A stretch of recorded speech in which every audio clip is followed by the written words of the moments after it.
Hi, everybody. I am sorry. I'm gonna record it too. This is always awkward when you're live on Facebook and you want to make sure you're live on Facebook and you have to remember to mute yourself so that the sound doesn't come through on Zoom. Okay, we are live, LaToya. Thank you for being here with me today. Absolutely. If you are watching this, you probably know who I am. I am Coach Karen Mays. And I help people with usually it starts off with weight loss, and a lot of people come in thinking I just need to, I need to fix my weight, I need to, eat differently, and what a lot of people find out, especially if they identify with me, is that there's a lot more to it. So when I connected with you, I knew that you would have a lot that my people who are connected to me would want to hear about. So real quick, I wanted to just introduce you. First of all, you're LaToya Zavala. You're an inner power coach, which I love. And tell us a little bit about what you're doing and how you're helping people. Absolutely. So first of all, thank you, Karen, for having me in your space. And because I know I'm very protective of my spaces. So so I appreciate you allowing me into this space. So yes, I'm an inner power coach. And so what that means is the woman who knows that they have developed some habits, some limiting behaviors, some limiting thoughts, self-sabotaging behaviors, some fears that they know that are blocking them, and typically stemming from just a lot lower self-worth, self-value, self-love. So what I do is I help them to clear what's subconsciously, what's in their bodies and what's in their energy system, to clear those things so that they can step forward. A lot of time I know we're telling people, okay, so do these things, start these habits, right? Change this in your life. But sometimes it's stuck in the subconscious, right? It's stuck in the energy system. And so I use EFT tapping and I use Reiki energy balancing and clearing together with coaching to see where is it actually stuck. And we can probably identify where it's coming from. A lot of times, most of the time, it's not coming from the person themselves, but it's coming from what I would call a subset of the collective consciousness, right? Society, religion, denomination, tradition, culture. And so really being able to separate the self from the projected self, right? Or the expectation of who we are and what we're becoming. So I know that's a long answer, but I just really wanted people to understand what it is. I really want women to get back to what I would consider their original selves, their core selves, so that they can become their highest selves. Helping women really to love themselves, trust themselves, believe in themselves, know themselves, and then step into their higher selves again. So that is what I do as an inner power coach. Is that all? Oh my gosh, I have chills. Nutshell.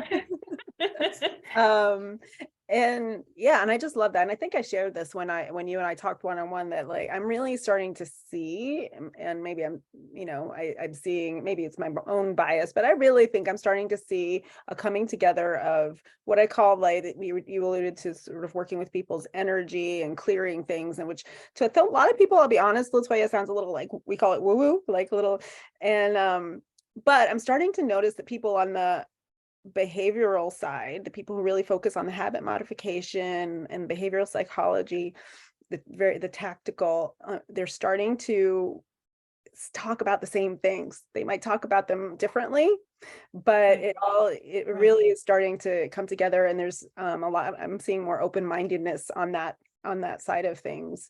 So I love that so much. And what caught my eye recently was you posted about boundaries, which is such a hot button word right now. It's so important. And so I wanted to ask you about that. So, like, what are boundaries and why do they matter? Why do we need to work on them? So hold on.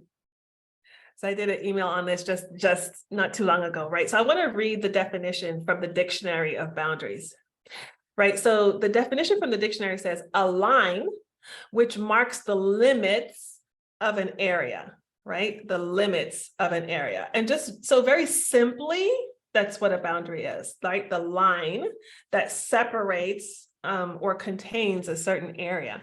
And so, and so my modification of that definition is emotional boundaries are natural lines. And I really believe that they're natural lines that arise from our connection to our self-worth, our self-value, our self-respect, and our self-honor. So what do I mean by that? It's really important, I think, to understand the underpinnings of it, because first I ask people, what's the area, right? What's the area when we're talking about the lines that's helping to protect or contain this area? Well, the area is what you decide to work on, right? That you're deciding to be healthy. Your area could be your health. Your area could be your money. Your area could be your emotional health. Your area could be, you know, your physical body. Your area could be your mental health, right? So what's the area that we're starting to actually allow natural lines to emerge? So now, why is the word lines important? The word lines are important because what we're trying to create is alignment, right? And what I tell people all the time is that you can't have alignment without a line, right? and it's really important. I say it all the time.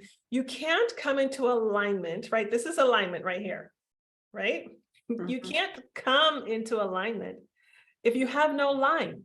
So how are you attracting people to a value if you have not defined and stepped into and begun to embody that value? So it's really important, because I know we talk about, you know, you want to attract a partner that's in alignment. You want to attract, you know, your new job that's in alignment, right? You want to, when you're writing the book, you want the book to be in alignment. Well, the line has to be developed or discovered first. What is the line? What are your standards? What are your values? What are your truths? What are your beliefs? What are your facts? And those three are different, by the way, right? And so once you really, truly come into conviction with what you believe, what you know to be true, and what you stand for, and your convictions, then, right, then these natural lines start to emerge. But it starts there, it starts here. What's the organic truth? What's the organic belief? What's the organic understanding and standards of self-respect, self-honor, self-value, self-worth? And so once you really dive into that, those natural lines are going to start to emerge that really are naturally a part of whatever area that we're talking about, right? So I guess let me make that plain. So let's say I truly value,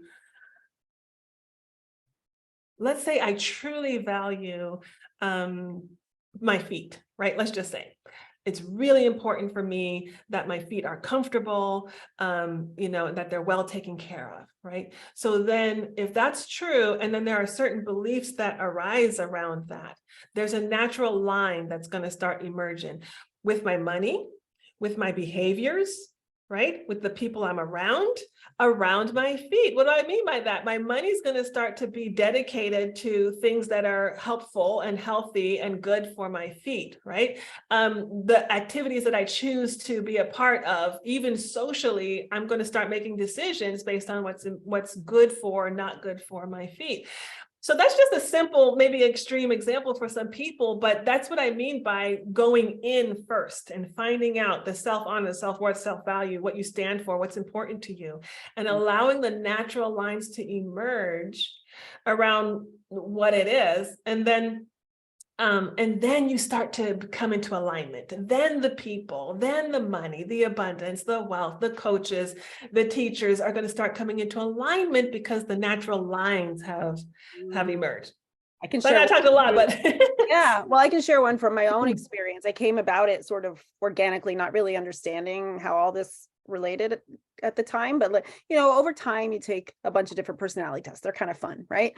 And so I noticed that the same core values, the ones that try to help you identify your core values, two that would always come up, there were a lot of them, but two that came up time and time again were authenticity and community for me.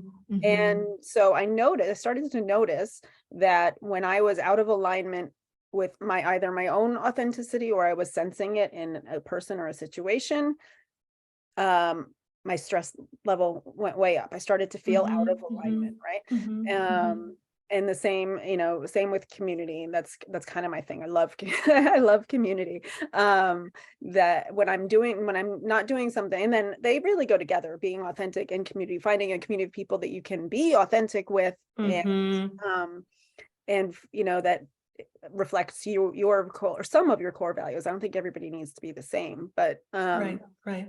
so I really love that. And so I noticed, and so that led for me to identifying some personal boundaries that I needed to respect better, such as more honest about simple things like whether I wanted to go get the Christmas tree that day or, or, well, yeah, I can, but I really don't want to. And there's this and that and the other reason, but I feel like I should because, and so it really affects your whole, I'll speak for myself, affected my whole stress level, which often then impacted my eating choices or my desired eating choices. And so it has a tremendous effect on the entire self, because then of course your eating choices have other effects. Yeah. I will tell you how powerful that is. I just read an article not too long ago, and the article was on Psychology Today, and it was about boundaries. And it's about this.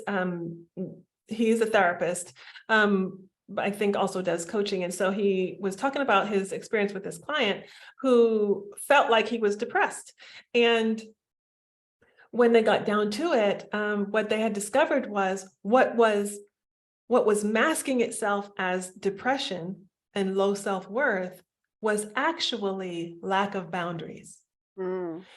And so it's so very powerful because we could go down the route and say, man, I feel really bad. I feel really down, right? And I can't identify why I'm feeling down. Maybe I feel it could be like social anxiety or other things that we're kind of diagnosing and could be doing other things, when really, truly, it could boil down to being able to, like you said, speak up for yourself and the things that you really are not aligned in doing anymore, or people you're not aligned with being with anymore, or being around anymore, or them invading your space, right? Your time, your energy, right? And so I love that you said that it's a ripple effect, right? Because if it affects the way you eat, the way you sleep, the way you show up for yourself, like in physical activity, then it's a ripple effect and will cause, mental health situations. And it could manifest itself in so many other different ways. And we not even be aware of it. Yeah. Yeah. I love it. I love that you come at it from the standpoint of alignment, because that is so true. I understand more deeply how true that is every single day, it feels like. So, yeah. For sure. How does somebody know if they need to work on their boundaries? Yeah, it's a really good question. As we were just discussing, it could manifest itself or mask itself in so many different ways. But I really, truly believe that right? Like that person knows, right? If you find yourself saying yes more often than you actually really want to, because, and here's the thing that I really want people to focus on. The because is what's really important. Not so much that you're saying yes, but why are you saying yes so much? Is it because you're afraid that you'll feel lonely? Is it because you're afraid that they won't like you anymore? Is it because you're afraid that you won't be accepted? Is it because you really want everybody else to be happy at the expense of your own happiness? Is it because you just really want to keep the peace, right? So these are the reasons to really be aware of and look out for. Is it because you really believe? And here's a big one, and this is the one, this is what I'm working on with a lot of people. Is it because you were told, you were preached to, you were indoctrinated that you must sacrifice yourself, even unto the point of death, for the happiness of other people? And that your happiness, and I just felt that so strong in my body right now. Somebody's probably going to listen and need this right now. And that your happiness equals their happiness. And I'm going to tell you what that looks like. As long as the children are happy, I'm happy.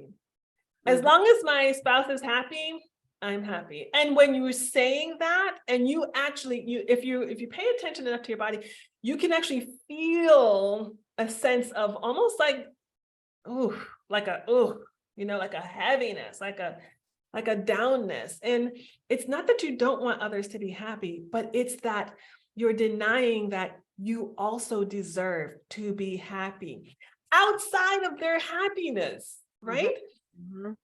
They're happy going skiing. Yeah, okay, I'll go skiing. As long as they're happy, I'm happy. No. It's okay for you not to like skiing. It's okay for you not to want to go. It's okay for you to voice the fact that, you know what, I think I'd like to go surfing this time, right? That makes me happy. It's okay for you go skiing and me go surfing this time, right? It's okay for you to have happiness outside of other people's happiness. And I want to speak very clearly. I'm very passionate about this, Karen.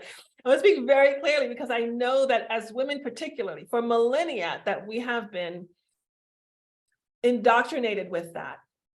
And it holds a lot of us back, and it is a lot of, like I said, heaviness energetically in the subconscious, in the mind, and we hold it in our bodies. And I just want to help somebody be free from that today. You are worth being happy outside of other people's happiness. You are worth that. Yeah. And you don't have to live in the archetype of the martyr. I just want to speak that very clearly to somebody's heart today. I love that. And I love that you mentioned pay attention to your body, because I think without really articulating it this way to myself, like I really thought mind and body were separate. Yeah, they inhabit the same space, but I've learned through my own journey that when you start to feel a certain way, it's actually physical. I mean, it's mental as well, but placing it in your body is actually something that is part of my program. Like when you're starting to have that desire to eat out of something other than hunger, where do you feel it in your body? Ooh, that's good. And what is, how would you describe that feeling? And I love that. And I've found, and I'm not all the way there. I have a lot of work to do on my own boundaries, I'll be honest, but and I don't think it's a one-time thing, right? I think I've done a lot of work, and then I've noticed recently, okay, I need to sort of circle back to some of those. They've gotten a little and you're evolving, right? We all are. We're growing, we're learning, we're becoming more of ourselves, better of ourselves, right? So I love that you said that, because we should, I think, revisit and continue to like adjust and absolutely. And I just lost my train of thought. So I was saying, I'm sorry. Locating it in your body. No, it's okay. Whatever. It'll come back to me, if it was meant to be, but locating it in your body and describing it. And then we also talk about naming it. I don't know if you feel that's important, naming the emotion. Because for me, that was actually really difficult for a long time. Like, what is it? Am I angry? Am I overwhelmed? Am I just really super stressed out? Am I, what is it? Am I sad? Am I lonely? What am I really feeling here? Because I just know I feel, icky. So, and then, and then choosing to move through it. I know what I was going to say. So I found that identifying those boundaries and being more respectful of them for myself actually gave me freedom, right? Yes. Freedom. So in your skiing example, I might still choose to go skiing, but now I'm not being pulled along by some sense of obligation. I've decided to be there and do something that's not my favorite thing because I want to be with my family. But I don't have to do that every time. Right. And not only that, but because you've identified it and now you are within your inner power, you're able also to communicate that. And your family and the people that you are around who love and respect and honor you as well, can be able to take that on and say, and be grateful for that, right? And then be willing to, shift it for the next time. Oh, thank you so much for coming this time. Okay, so next time we'll do what you would like to do, or even it even feels better when the person says, I know you hate skiing, but I'm so glad that you're here. I'm so glad that you're willing to do this for us. There's a different feeling. There's a different energy. There's a different inner power. When like you said, when you feel it, you've identified it, you're able to step in that, you're able to communicate that, and then you're able to make decisions based on that. And it also will give you a sign as to whether the people that are around you actually do honor and respect and value what's important to you. Because if it's not if that's not the case, then you will have some other decisions and choices to make. Yeah. Yeah, I love this. I mean, I think we could probably talk about this for a super long time, but I want to be respectful of your time. And I noticed that you're actually doing a workshop on this. So, if this resonates with somebody, how do they connect with you, and what does that look like? Yes, absolutely. So I am at Coach LaToya VZ. No, I'm not. I'm at Coach LaToya Z. That's what I am. I'm at Coach LaToya Z on Facebook and Instagram. You can just message me. I'm also on LinkedIn. You can just message me, let me know. I'll share the link. Because it's just really a registration link. But what I call it, I know that there's a lot of workshops and there's a lot of master classes happening, particularly at this time, getting us ready for the next year, which I applaud. This is actually a master experience. So what I mean by that is we are definitely going to go into some of the personal, but also collective reasons of why we have what I call bleeding boundaries. Why we have them, where they came from, so that we can dive even deeper into that self-honor, self-respect, self-worth, self-value. And from that place, then we can do some healing. So I am going to do some healing meditations. I'm going to do some healing visualizations, some lead people into feeling into their bodies, and do some clearing, some clearing and some balancing and some reactivation, and probably some tapping, depending on who comes in and what's needed from the group. So that's why I call it a master experience, because once we leave those 2 hours, you will have experienced what it means to have what I call organic, sexy boundaries, right? Boundaries that feel good, that emerge from you rather than you working on them, and that attract into alignment. So I want that not to just be us, talking or you learning, which there's value in that, but also experiencing. So it's a 2-hour class. It's December 10th. In the morning for the US. And I want people to come in and just really devote the 2 hours to themselves because you're worth it. So devote the 2 hours to yourself and to this healing space. Yeah. So just message me, LinkedIn, Facebook. Okay, I'll put those links in the IG. comments of the video. Thank you. Can connect with you. And it's virtual, just to be super clear about that. It absolutely is virtual. Great. Well, anything else that you want to let people in on or let people know before we wrap up for today? I just want to share. I just encourage people. I just encourage you, because this is the time typically where a lot of boundaries get crossed, and we allow for bleeding boundaries because it's the holidays and a lot of family, a lot of movement, a lot of travel, a lot of break in routine. So I just really want to encourage you, whoever you are listening, that you are still worthy, that you are deserving. So just feel into your self-worth, your self-respect, your self-honor. No matter what's going on, you are worthy to feel good, right? And that's really, I think, what boundaries are about. Feeling good, and as you said, freeing yourself. And in freeing yourself, you actually free others. So I'm just encouraging you, take the time to love on yourself. Love on yourself.